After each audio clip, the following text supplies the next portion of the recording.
Nikawa naimba.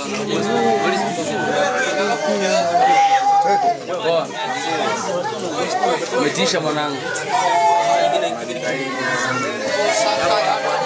Umeondoka sasa kwa kutoka kuimba na unakuja huku ndo unajua kuimba. Huku ndo unajua kuimba na kofi.